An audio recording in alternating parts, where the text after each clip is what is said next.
টাকা দিয়ে সুখ কেনাও যায় না, সুখ কিনতে হয় মন দিয়া। সুখ আসে কলিজা থেকে, সুখ আসে কলিজা থেকে।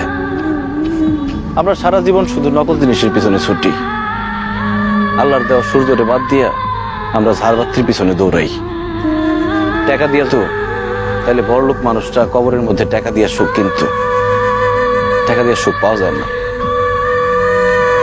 তুমি যদি আমার সাথে থাকতা, আমি হয়তো তোমার টাকা পয়সা, বাড়ি গাড়ি, স্বর্ণ অলংকার কিছুই দিতে পারতাম না, কিন্তু তোমার আমি মাথায় তুলে রাখতাম, পাখির মতো বুকের মধ্যে জড়ায় রাখতাম।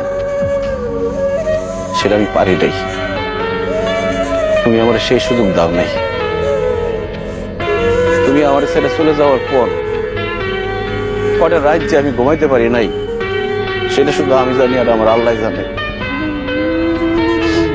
আমি কত চেষ্টা করছি, তোমার কত অনুরোধ করছিলাম, তোমার হাতে ধরছি, পায়ে পড়ছি, কিন্তু তুমি আমার সাথে থাকো নাই, আমার সাথে ছলনা করে চলে গেছো। তুমি আমার জীবনটা আগুনে পুরা কয়লা বানায় ফেলাইছিলে। তোমার মতো মেয়েদের জন্য হাজার হাজার ছেলেরা জীবন তো লাশ হয়ে ঘুরে বেড়ায়, আমার আল্লাহ আমারে বাঁচাই দিচ্ছে। তখন আমার জীবনে আসছে আয়েশা। আয়েশাও আমার মতো অশিক্ষিত, পড়াশোনা করে নাই, টাকার সুখ সে বুঝে না, কিন্তু সে যে আমার সম্মান করে আর ভালোবাসে, পৃথিবীর সবকিছু দিয়ে মনে হয় সেই ভালোবাসা পাওয়া যাবে না। আমি আলহামদুলিল্লাহ ভালো আছি, দোয়া করি তুমিও ভালো থাকো।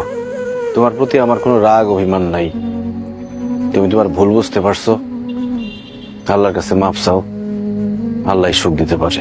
ভালো থেকো।